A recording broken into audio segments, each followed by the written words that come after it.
At ito ang tinig ninyo, ang tinig natin. Tinig ng Pilipino para sa Pilipino. Ang ating second hour, ang ating pakikipag-ugnayan sa ating mga... Ugnayan, pakinggan! Dito lamang huyan sa ating palatuntunan, mga kapitbahay. Saturday Live!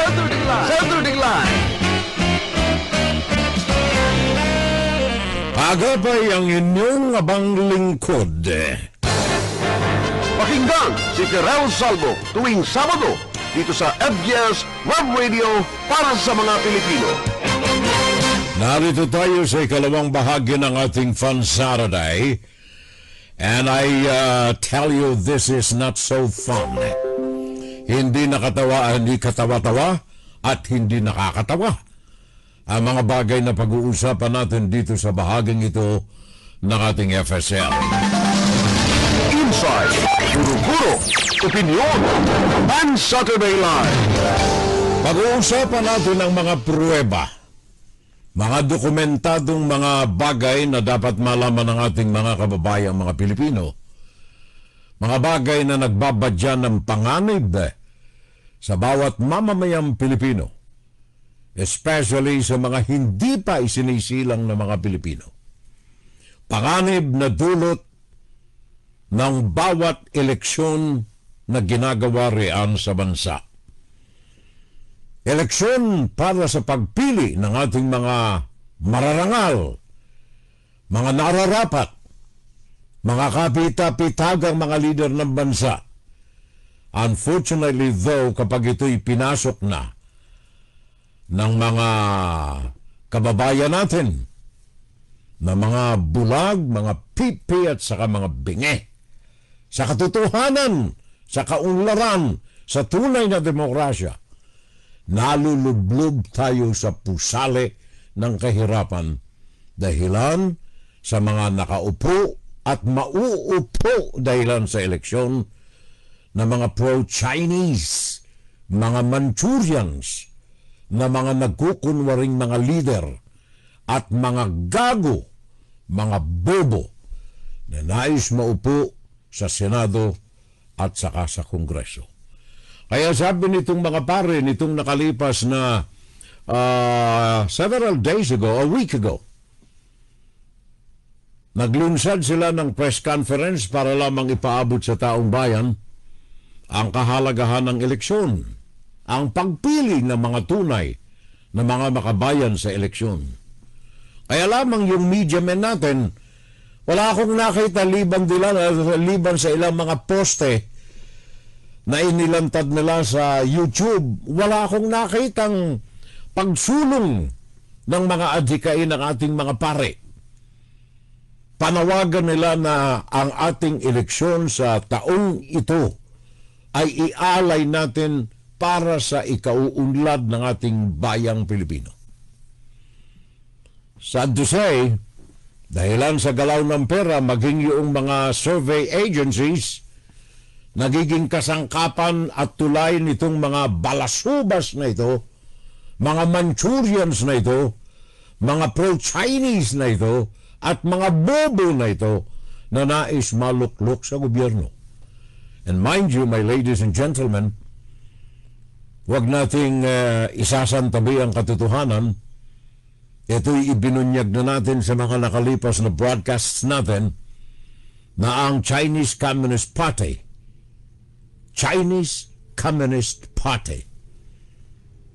ay may agreement, formal na kasunduan na pinirmahan sa PDP Laban upang maging influensyado at susog sa kanilang kasunduan ng Chinese Communist Party ang mga prosedimento, pamamalakad at resulta ng eleksyon na itong 2025. Well, kasama riyan ang logistics, kasama riyan ang pera. Kaya nga ba't sabi ko, pag-ingatan natin na huwag tayong masilaw sa pera. Panganib, sigaw ng mga pare natin, iligtas mo po kami sa mga pagkakamali ng ilan na huwag sanang maluklok sa pwesto ang mga hindi tunay na mga Pilipino. Sa pag-aaral po ng Economic Intelligence Unit ng London, ang Pilipinas ay bagaman matalamak na pinahayag natin na ang Pilipinas ay isang demokratikong bansa.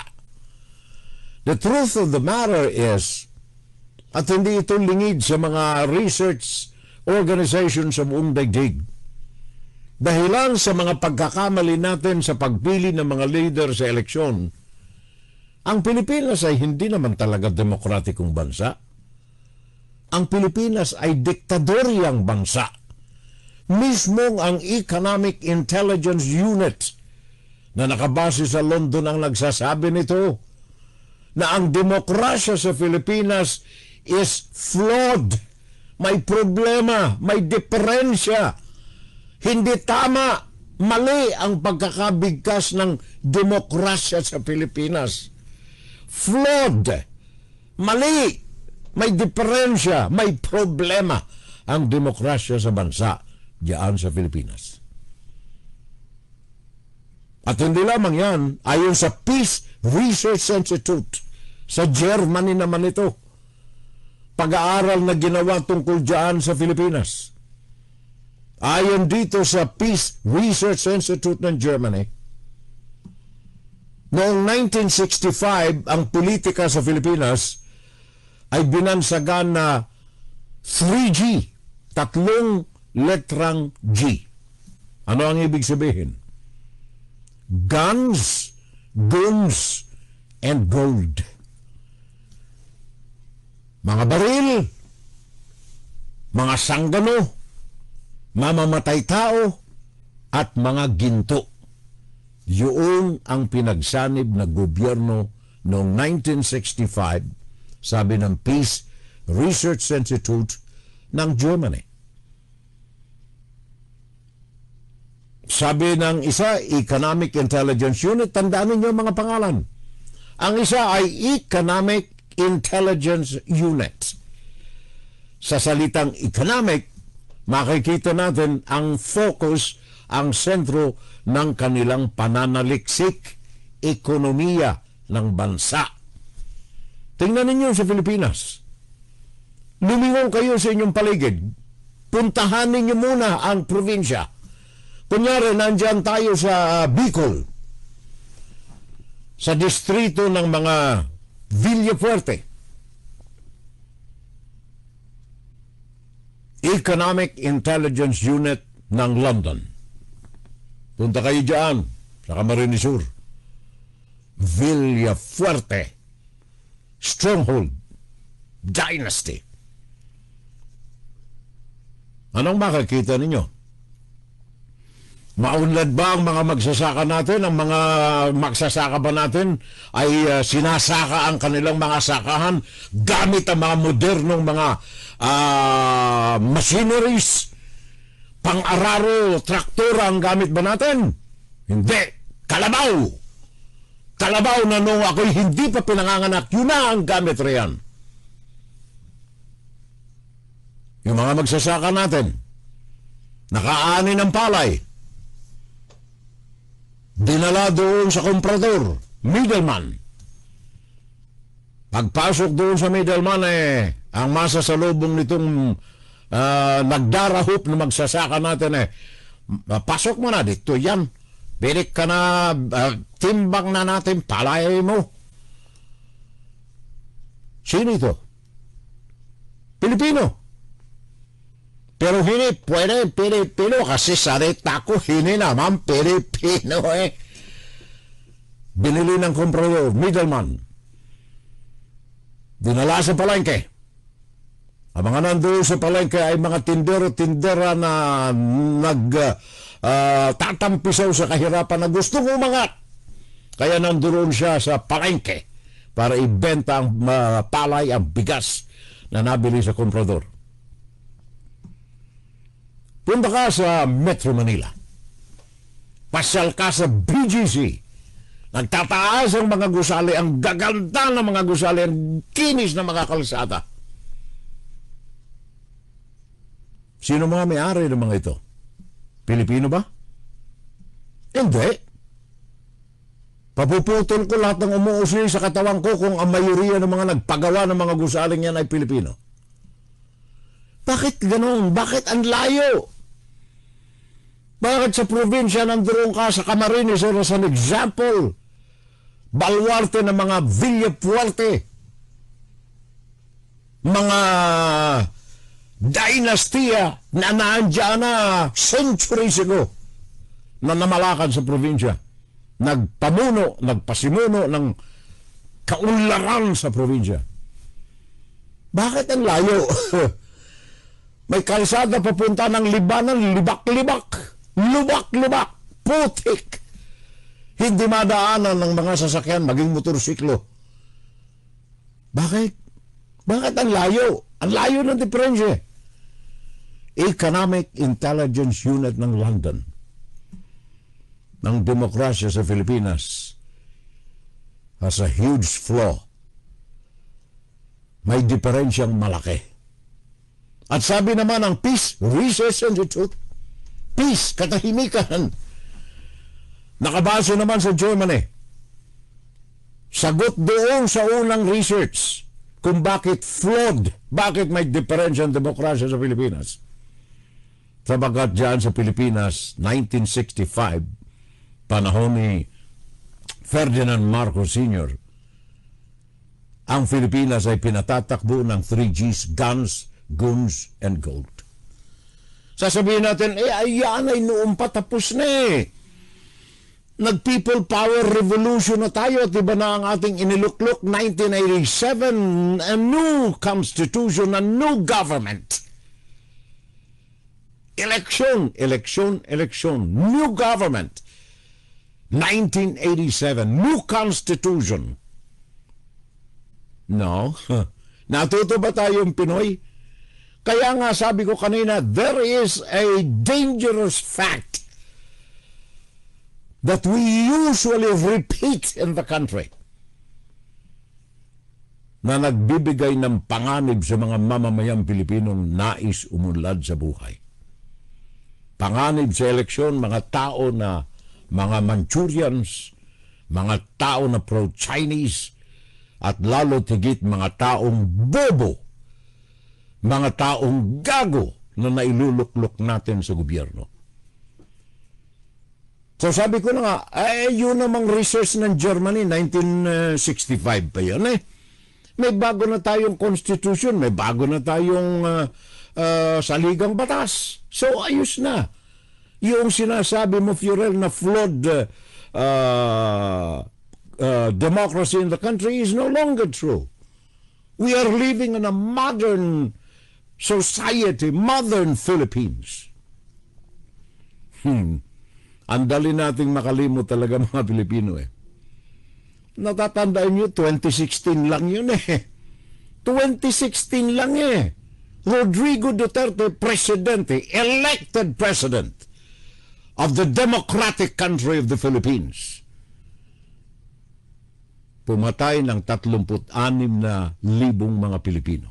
Walang kalaban-laban ng mga Pilipino. Na ituro ka lamang na ikaw ay sumisinghot ng shabu. 36,000 na Pilipino.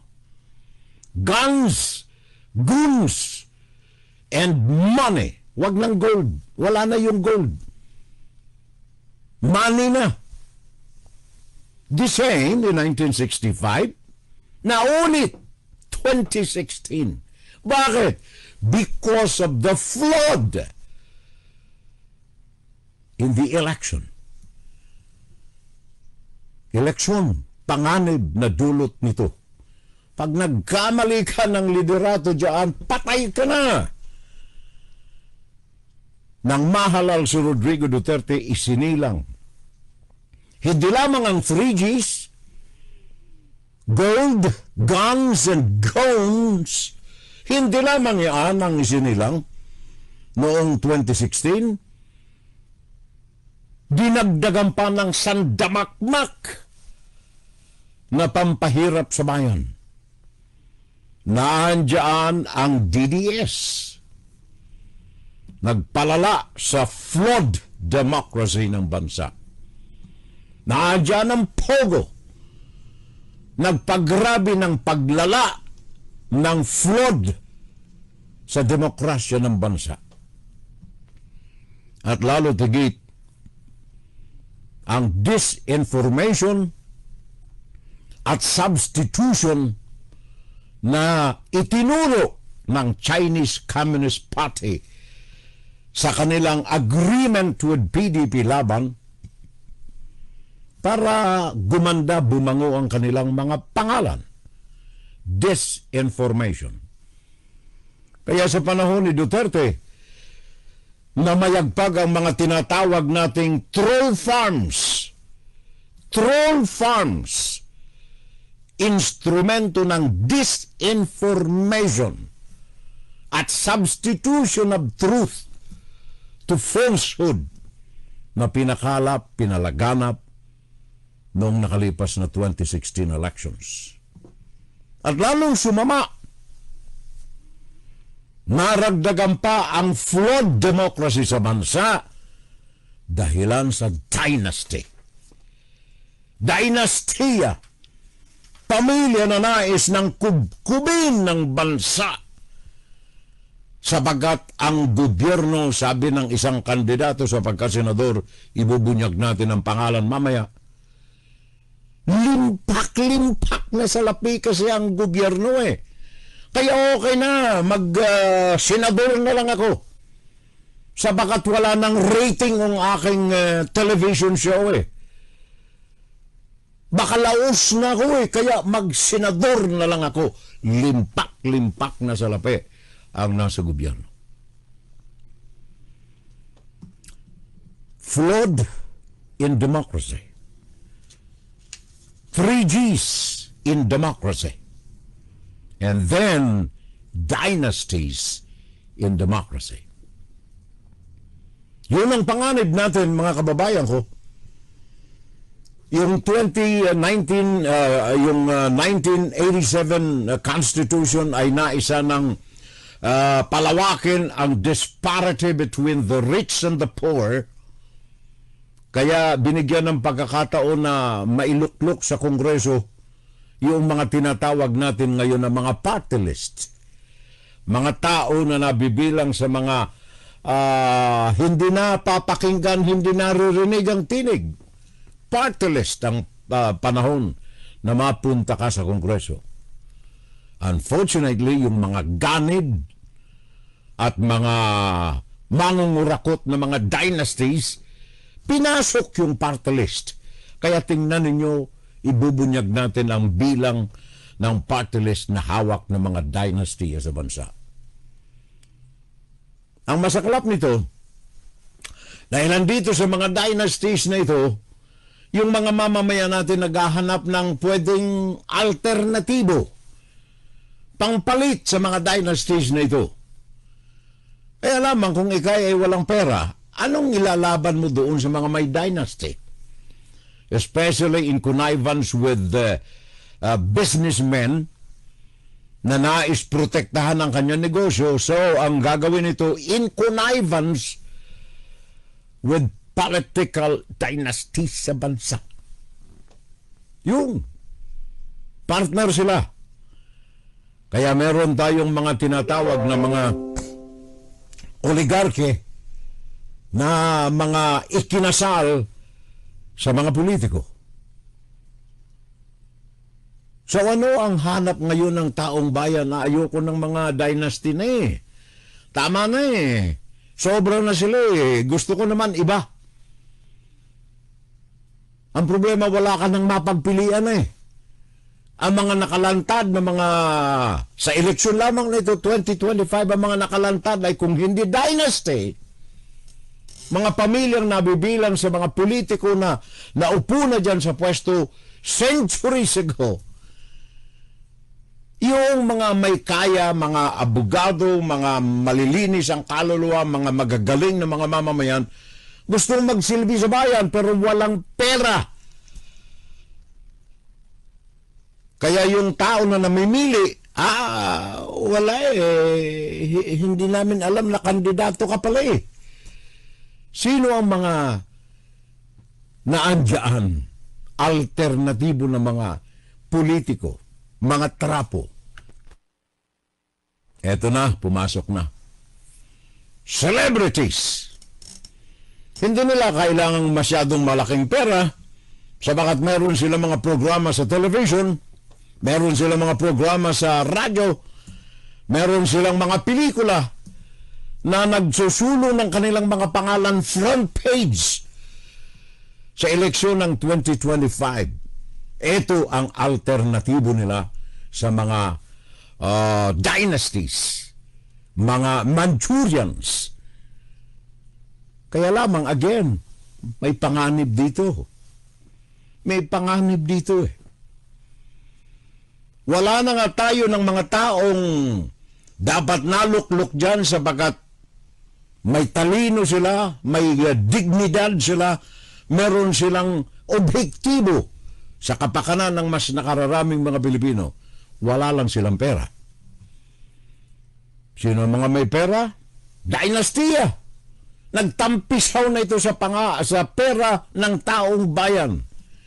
And then the alternatibo, akala natin makalapagliligtas sa ating mga Pilipino, lalo tayong nalulukluk sa hirap dahilan sa kawalan ng kaalaman ng mga ito sa patakbo ng bayan. Nagkomentaryo lamang sa radyo na napakagaling. Natulungan yung naghiwalay na mag-asawa. Natulungan yung nahablutan ng cellphone sa kalsada. Superstar na. Gusto nang maging senador. Naandyan naman na pabalik-balik sa TV kung saang TV stations. Pagbaba ng rating, lipat doon sa isang TV station. Bumaba ang rating, lipat na naman sa isa pang television station sa kanyang programa. Para mamigay ng jacket.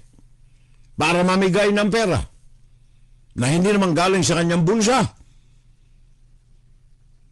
Ang kaso wala na siyang pambayad sabagat yung mga rating niya bumagsak. At saka yung mga advertisers niya wala na. Saan siya ngayon? Kakandidato ako ngayon sabagat limpak-limpak na pera ang gobyerno. Sino-sino mga ito? Sila ay mga celebrities kung tawagin. Pero ito ba'y makapagdudulot ng ginhawa sa ating mga kababayan, mga Pilipino? We have proven time and again na yung mga celebrities na ito ay mga masamang salita. Palamunin ni Juan de la Cruz. Nakaupo sa Kongreso, nakaupo sa Senado. Wala na magagawa. Sabagat ang tingin nila kapag nagdedebate upang bigyan ng lakas ang kanilang resolution, ang kanilang panukalang batas, ang tingin niya rito nag-aaway sa Kongreso at sa Senado. Yan mo ay debate. Isang ingrediente, proseso sa pagpresenta ng batas panukala upang mapirmahan ng nakararami, makumbinsihan ng nakararami, maipasa sa kanilang level, maiakyat sa Senado kung galing sa Kongreso, at pagkatapos na idebate niya, naaprubahan sa tibay ng kanyang mga sangkalan ng rason, na iakyat sa tanggapan ng presidente. Naging batas. Ang problema, dito lamang sa listahan ko mga kababayan ng mga celebrities. Sa local officials sa Damakmak, ang mga pangalan na itong mga nasa listahan, silipin na lamang ninyo. Yan. Mga pangalan ng mga celebrities, page 1 of 7. Page 1, yan, listahan ng mga celebrities na nais kumandidato sa lokal. Quezon City, Manila, Cavite, etc. Metro Manila ito. Ang dami. National level. Ito ang mapanganib. Sa mga local executive dito So, limitado rin ang kanilang apektado kung sakali mambulilyaso ang kanilang mga napili. Subalit, tandaan ninyo, ito ang stepping stone ng mga national leaders natin ng local positions, national leaders. Babasahin ko ang ilan sa mga pangalan na nais na maging senador. National levels, Senator Mark Gamboa, blogger. Bong Revilla, current senator, actor. Lito Lapid, current senator, actor. Ito ba yung mga palamunin sa Senado ngayon? Yun ang termino ng isang komentaristang narinig ko. Ang mga ito ay mga palamunin ng taong bayan. Nakaupo riyan at nasusunog ng puwet sa Senado, walang nagagawa. And then papasukan tayo nito, pakinggan ninyo ha. Erwin Tulfo, broadcaster, kasalukuyang nasa Kongreso dahilan sa party list.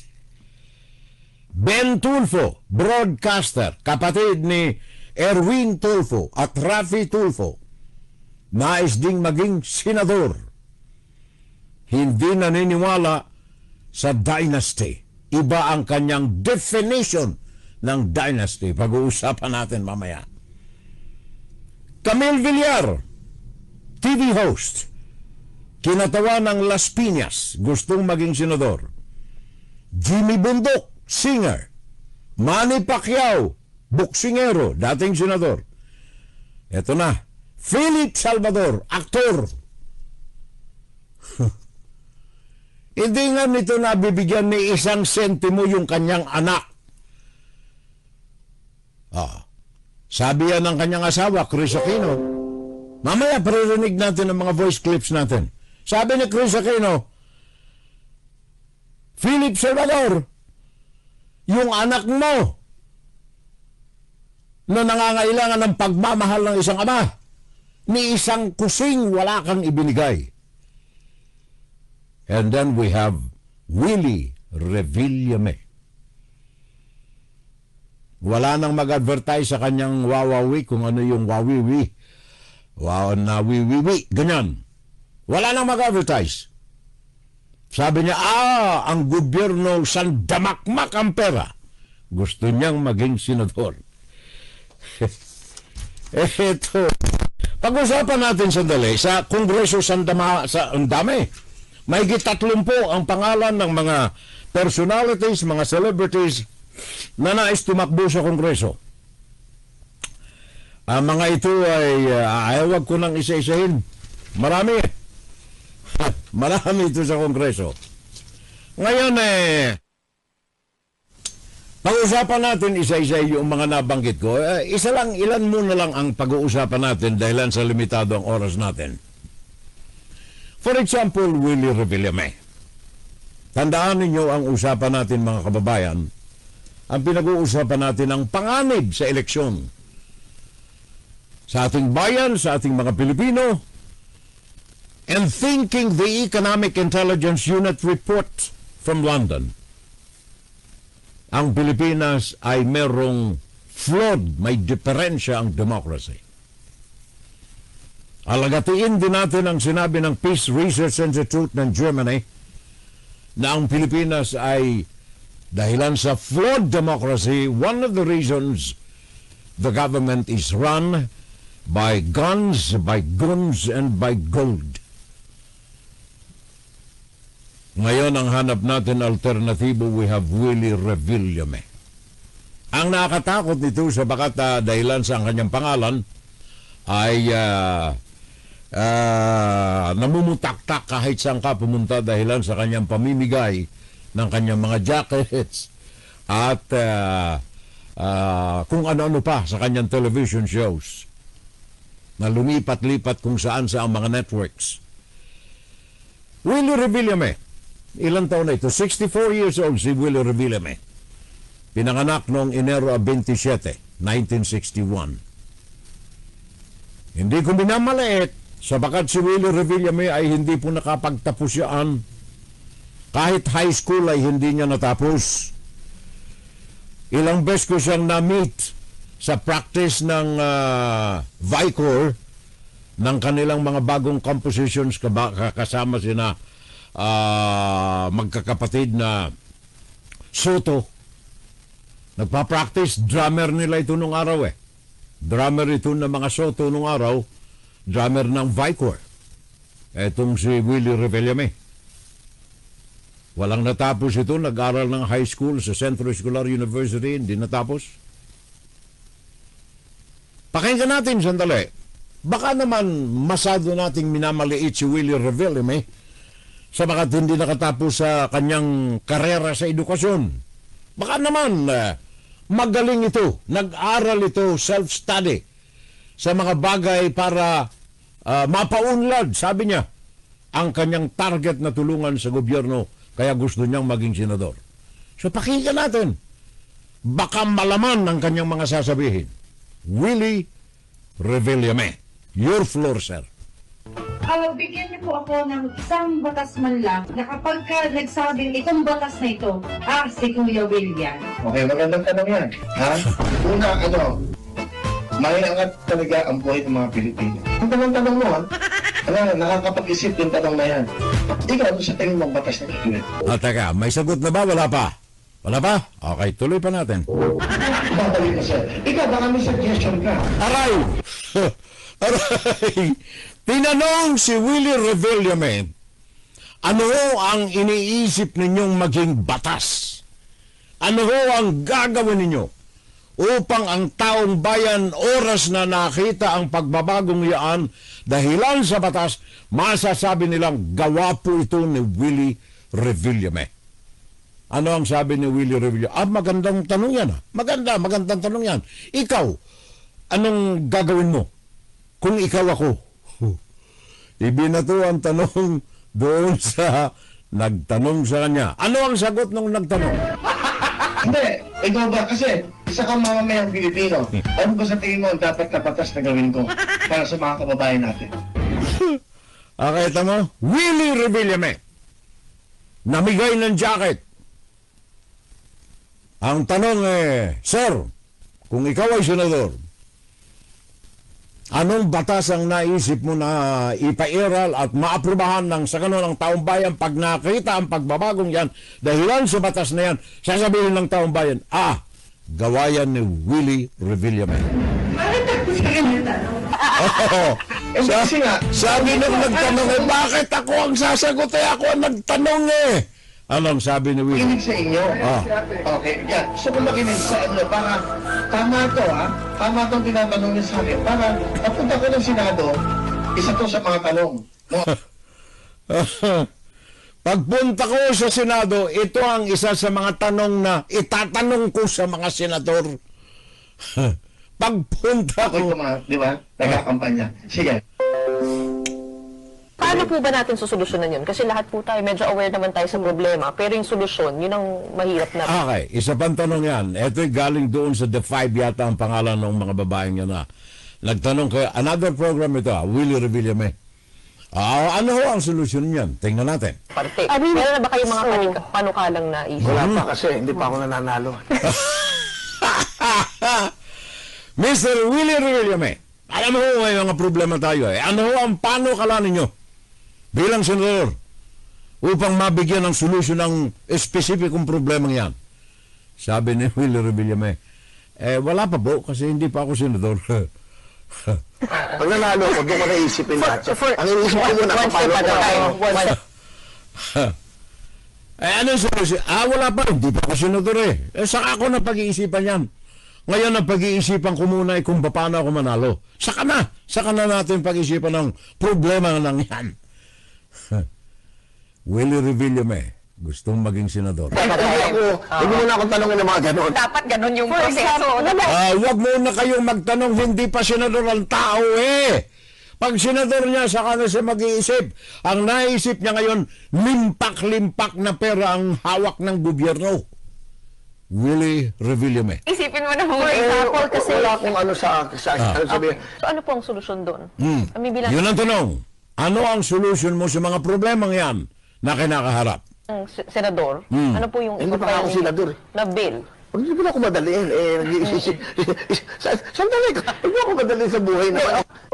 Okay, senador yan pare ka. Nais maging senador yan. Mga simple tanong. May problema tayo, eto ang problema, ano ang solusyon nyo? Ay, wag muna nyo akong tanong, hindi pa ako senador Wala pa. Saka na. Wala pa ako na isipin kung ano yun. At syempre, alam naman po natin na maliban sa busilak na puso, mapupunta talaga kayo at mapupunta sa matindihang debate, lalo na kung ipaglalaban nyo yung... Yan ang sinasabi ko. Debate. Isang normal na proseso sa larangan ng mga mambabatas, either Congress or Senate. It is a part of the process. Meron kang panukalang batas. Ang panukalang batas na yan ay sasalungatin ng marami.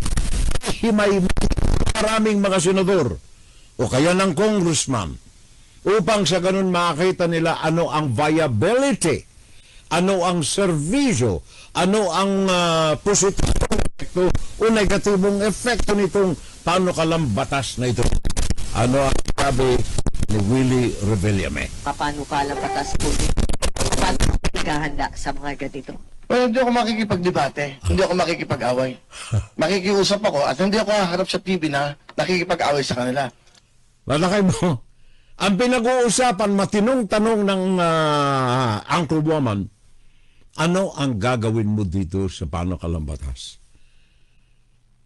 Ang tingin niya, away ang debate. Misplaced ang taong ito eh. Walang alam ito sa kanyang pinapupuntahan. Ang alam lang nito, ang gobyerno, sandamakmak ang pera. Pakiusapan namin to, ano ba dapat natin gawin para matulungan natin ito mga to? Ano? Kita mo? Ang mga senador, pupulungin niya. Huwag na tayo magdebate. Pag-usapan na lang natin ano ba magagawa natin dito. At pakinggan ninyo ang terminology.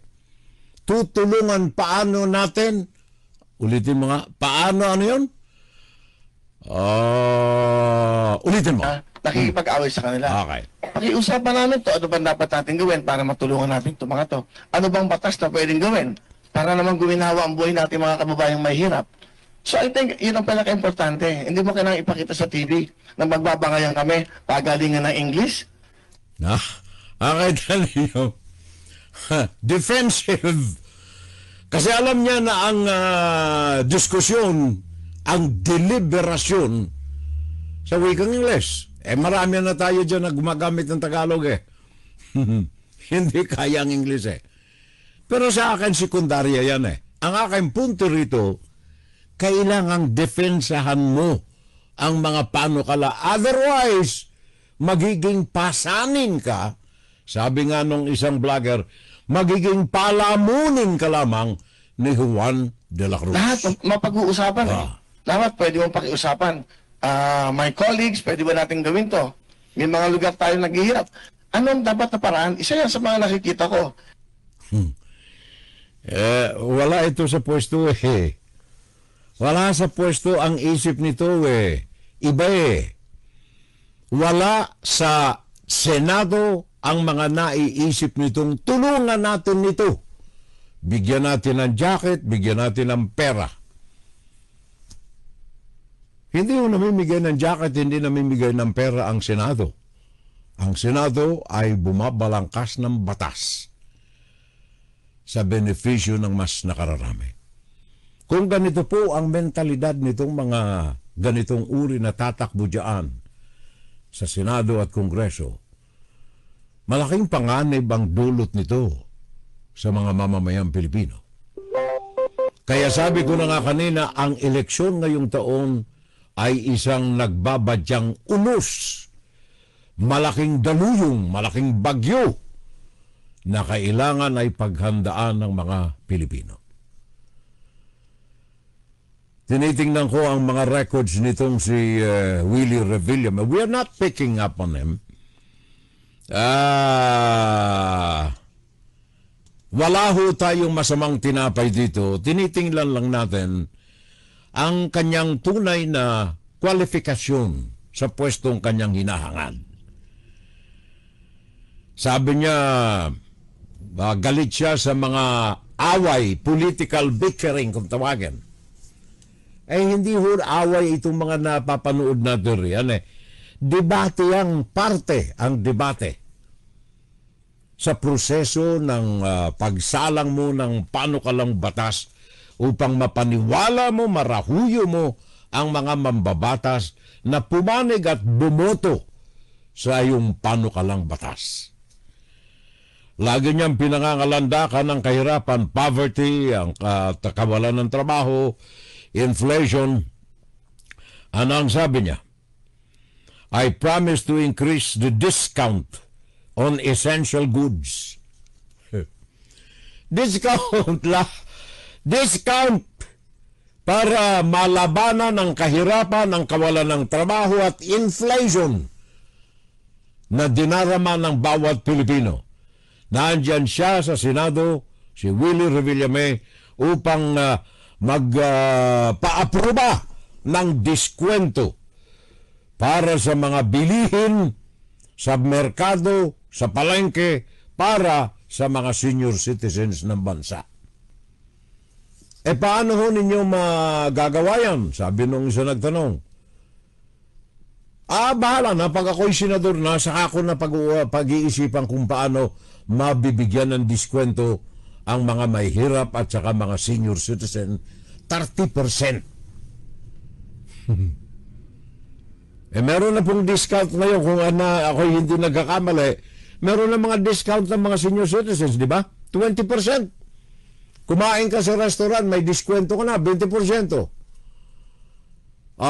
Hindi mo kailangan ng batas na ito. Kailangan mo lang i-emyenda ang kasalukuyang batas.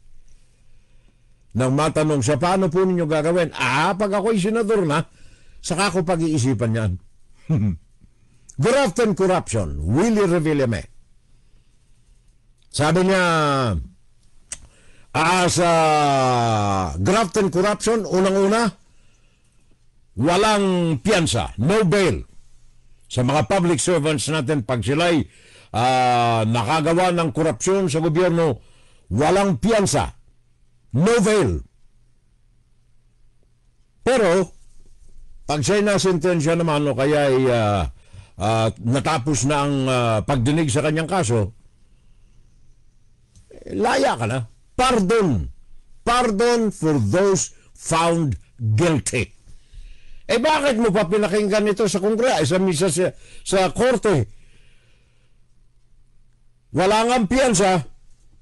Pagdating sa husgado, nasintensyahan ng husgado, sabi niya, pag nasintensyahan na, ipardon na lang natin. Huwag niya na lang ulitin. Willie Revillame. Ngayon, issue ng West Philippine Sea. Anong masasabi mo rito? Tanong ng isang media man. Ano ang paninindigan mo sa issue ng West Philippine Sea at saka ng drug war ng panahon ni Duterte at kasalukuyang panahon? Ano ang masasabi mo?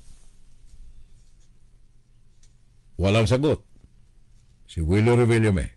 Zero. Wala siyang alam, wala siyang paninindigan sa West Philippine Sea o kaya sa drug war ng bansa. Naalala ko tuloy yung kanyang tinuran October 7 of 2021.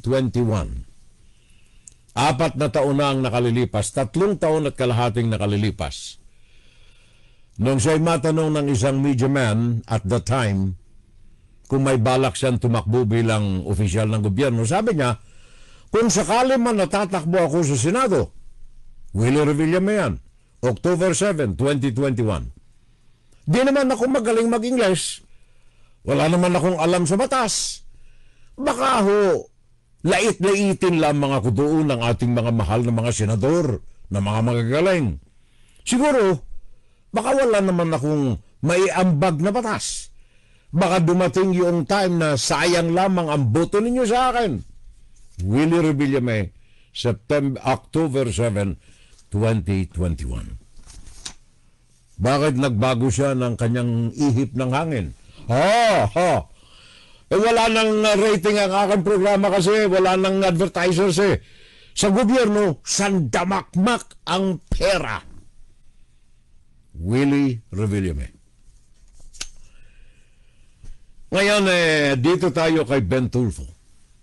Another aspiring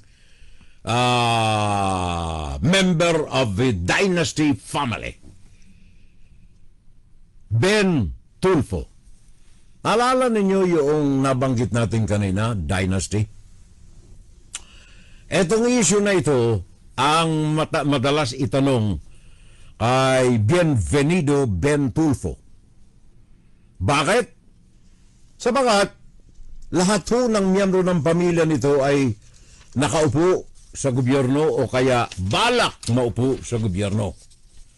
Like for example, sa ngayon, meron tayong dalawa na nasa Congress, meaning Senate and Lower House. Si Rafi Tulfo, senador, at yung kanyang kapatid si Erwin Tulfo ay representative dahilan sa party list opportunity. And then ang asawa ni Rafi Tulfo, si Jocelyn, ay nais kumandidato rin. Ang kanilang anak ay kasalukuyang congressman, si Ralph Tulfo. Anak pa rin ito ni Rafi. And then ang kanilang kapatid, si Wanda, remember yung issue ng 60 million sa Department of Tourism? Advertising fee? Ini-award sa magkakapatid na Tulfo para gumawa ng advertisement. Nagkabuli-bulilyaso. Pinasusoli yung 60 million, hindi na nagawa na isoli ng Tulfo family. Wanda Tulfo. Nais ding kumandidato sa Kongreso sa kasalukuyan, gagamitin din ito ang kanilang samahan, ACT CIS. So kumbaga, dalawa na sila ng kanyang kapatid. Si Erwin Tulfo kung sakali. Wanda Tulfo, nais magiging congressman. And then another, Robert Tulfo. Robert Tulfo Teo. Anak ito ni Wanda kasi. Nais ding maging congressman. So kapag nagkatuloy-tuloy itong mga ito, lahat ng mga Tulfo, magkakapatid na Tulfo, 4 sila, mga anak nila, asawa nila, puro either sa Congress o kaya sa Senado. Ngayon, tinanong si Ben Tulfo, Bienvenido Tulfo, tinanong siya, anong komentaryo mo tungkol dito sa lahat ng kayong magkakapatid ay nais maging senador o kaya congressman? Hindi ba ito ay tahasang paglabag sa saligang batas na ipinagbabawal ang dynasty? Sabi ni Ben Tulfo, hindi naman. Hindi kami nabibilang sa dynasty. Asan yung kanyang tinuran? Eto, pakinggan natin. Pakinggan natin ang sinabi ni Ben Tulfo sa kanyang pagkakaalam sa definition ng dynasty. Nais mong maging senador. Pero ang simpleng definition ng dynasty, hindi mo alam. Or, baka alam mo pero gusto mo lang talagang isiksik ang sarili mo sa Senado. Kaya binabaluktot mo ang definition ng dynasty. Mismong sa kanyang tinig, pakinggan natin ang kanyang tinuran. Ang pangalawa po nating panauhin, walang iba kundi si Ginoong Ben Tulfo. Masakit pakinggan, dynasty. Tatlo na kayo dyan, nag-uumpog-umpugan na kayo. Unang-una, walang baluarte. Gobernador, may baluarte. Congressman, may baluarte. Mayor, may baluarte. Lahat may baluarte ka. May inaalagaan ka. Magpapalit-palitan lang kayo, pamilya. Hindi mo pwedeng gawin sa Senado yan. National yan eh. Sandali ha. Ang definition niya ng dynasty, hindi sakop ang Senado. Bakit? Sabagat ang Senado, national. Therefore, walang partikular na kontroladong lugar o baluarte. Tanda natin mga kapitbahay, Section 26, Artikulo 2 ng 1987 Constitution, prohibiting political dynasties and enabling law that's still needed to be passed by Congress. Ito naman ang diferensya ng ating mga bumuo ng 1987 Constitution. Bakit hindi nila niliwanag na ng husto? Bakit kailangan pang ibato nila sa Kongreso na alam natin na hindi nila gagalawin sabagat malaking porsyento sa Kongreso ay mga nabibilang sa dynasty. 45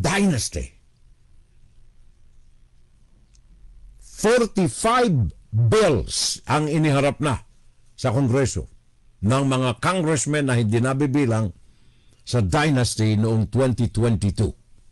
From 2004 to 2022, 45 na mga panukalang batas upang balangkasin ang definisyon ng dynasty. Hanggang ngayon, inaamag na, inaagiw na, hindi gumalaw-galaw. Bakit? Mayoriya ng mga congressmen natin mga bilang sa dynasty.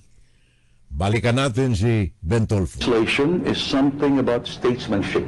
Ibang klase ito sa ginagawa natin. Kayo na po yung nagbukas. Si Tunyeng yan, si Tunyeng. Hindi ba kayo nag-usap? Andiyan na po si Senator Raffy Tulfo no? Pero bago po ba kayo magpasya o si Congressman Erwin Tulfo na tumakbo, mag-file ng certificate of funding, wala bang pag-uusap na, Tol, pwede ba ako na lang, Tol, ikaw na lang to support na, kwento nyo nga sa amin kung merong ganyan. Ganyan ang ginagawa ng mga dynastiya. Nag-uusap-usap. Huwag kang tumakbo sana. Ganito, ganyan. No. Ang magpapasya ay ang taong bayan, national. Ngayon, we leave it all up doon sa preference ng mga tao. Sa pamamagitan ng election, doon ka manalo. Majority wins. Ayoko naman mangyari na nakikita ko yung advokasya ko na hindi ako pwedeng dektahan. May respeto ako kay Raffy. You're a senator, you're elected. Erwin, the same thing. In the same manner, may respeto rin sila sa akin kasi una, mas kuya nila ako Mas higher ang wisdom ko sa kanila. Hindi ko makontra. Pero wala doon sa tatlo. Ano yan? Sandali. Kuya nila ako, mas higher ang aking wisdom sa kanila. Sa madali sabi, mas matalino ako sa kanila. Ben Tulfo. Bakit hindi mo alam ang definition ng dynasty, Mr. Ben Tulfo? Maliwanag, kahit saan ka tumingin sa thesaurus o kaya sa dictionary, kahit saan, kahit na sa kahit na sa YouTube, sa Wikipedia, kahit sa Google, definition ng dynasty. Baka naman hindi nga alam ni Mr. Ben Tulfo ang kahulugan nito, no? Pero alam kong mataas ang wisdom nito Kaya alam niya. So it's either na alam niya o talagang gusto niya lang na pumunta sabagat nainggit siya sa kanyang mga kapatid na naandyan sa Kongreso at Senado. Mas nakatatanda akong kapatid nila. And I have more wisdom. Ben Tulfo yan, ha? So, para maliwanagan po natin mga kababayan, ang definition nitong political dynasty. Ito yung nagaganap ito. Sabi ito ng Verifiles. Ang dynasty ay nabubuo kung ang mga miyembro ng isang pamilya ay nakaupo sa pwesto sa gobyerno. Either ang mga ito ay mga magkakapatid, magkakamag-anak, nanay, tatay, apo. It is a dynasty. Sabi ng Wikipedia sa dynasty, a political family is referred to a political dynasty. Nangyayari do kung ang isang pamilya ay may dalawa o mahigit pang miyembro nito na nasa sa pwesto sa politika.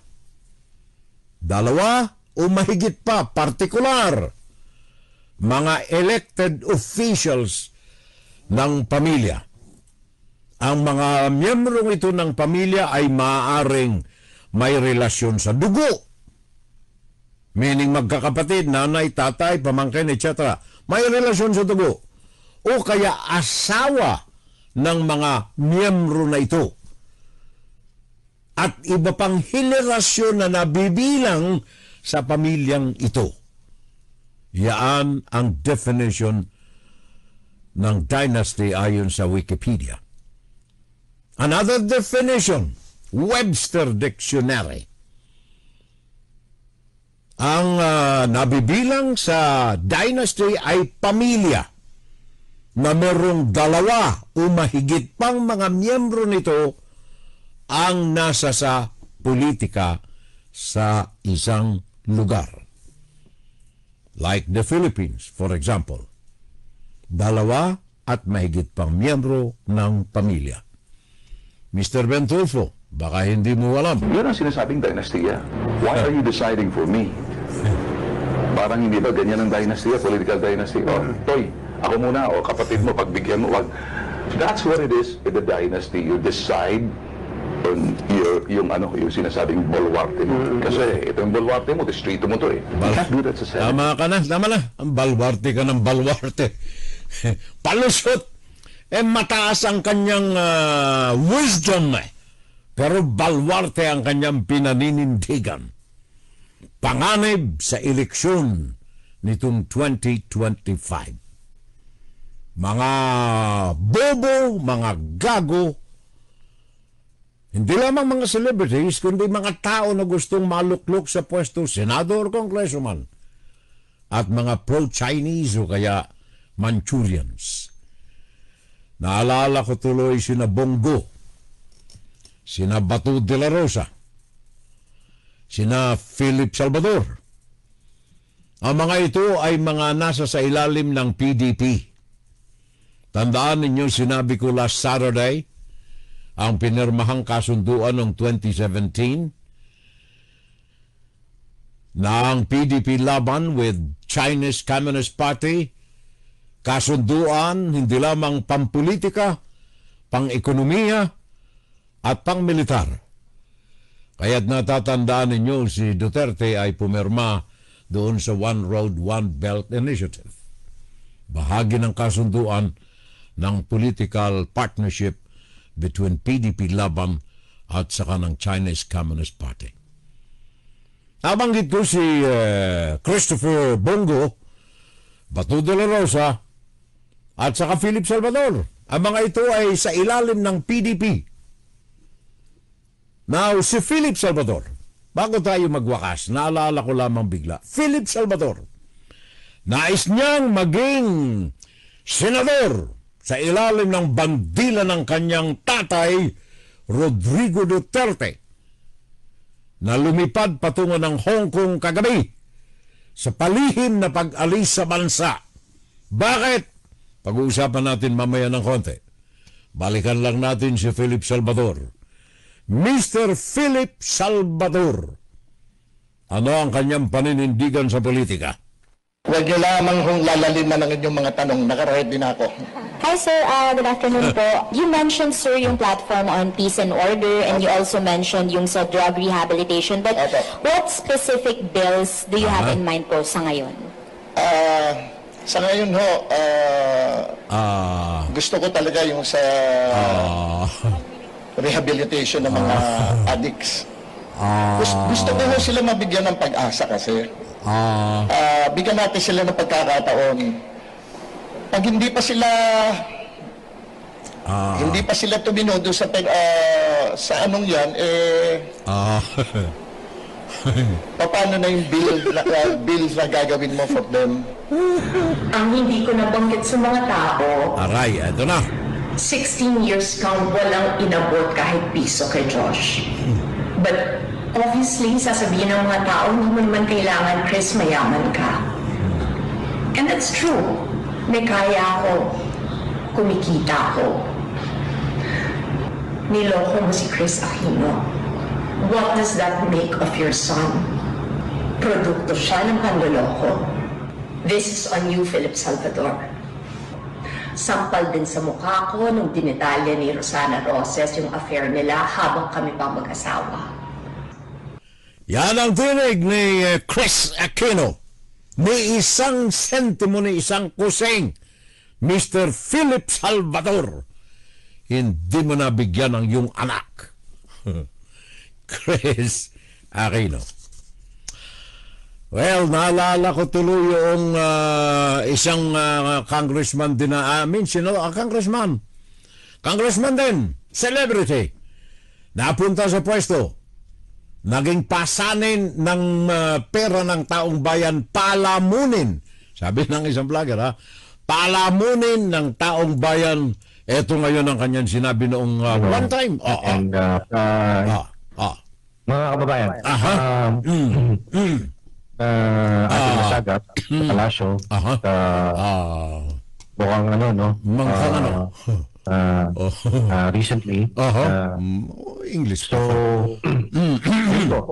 ang balita po nga natin ay, wala na pong, wala pong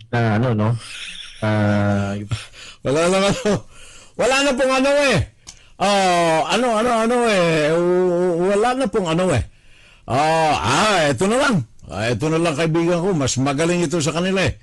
Dito na lang ako. So that we can move on their Yan. To move to accept. Okay. Opo, tinatanggap ko po ang panukala. Opo. Yan. Now, Banat. if you can make a motion, that the body accepts Yan. the amendments on the implementation of the substitute bill. Tinuruan. Your Honor, you have to move first move. that the body Pare ko. accepts the substitute bill. Move na pare ko. Move Move. nyo lang po. Yeah, move. Opo. Opo. I move. I move. Isip ko po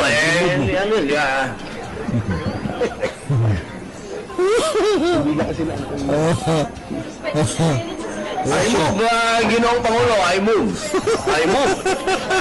Session. I-move na pare ko eh.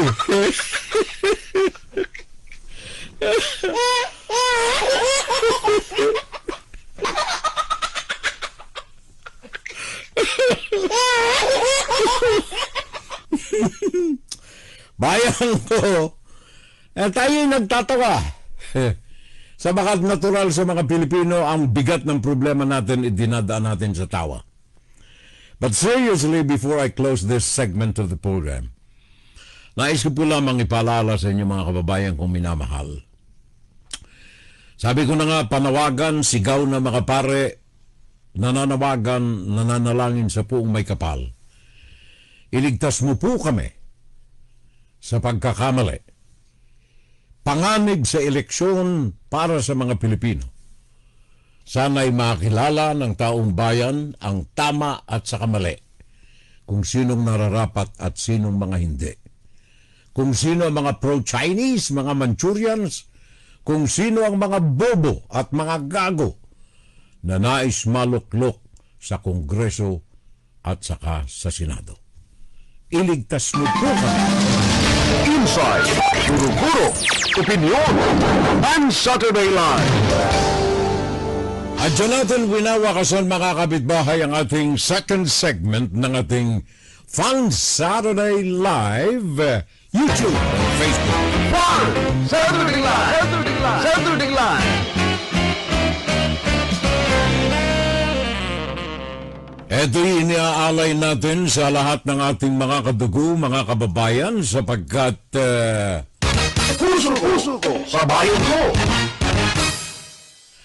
meron ng discount ang mga seniors, sabi ni parang June de Valencia. Yes! Yes. Either na hindi nag-aaral itong mga ito ay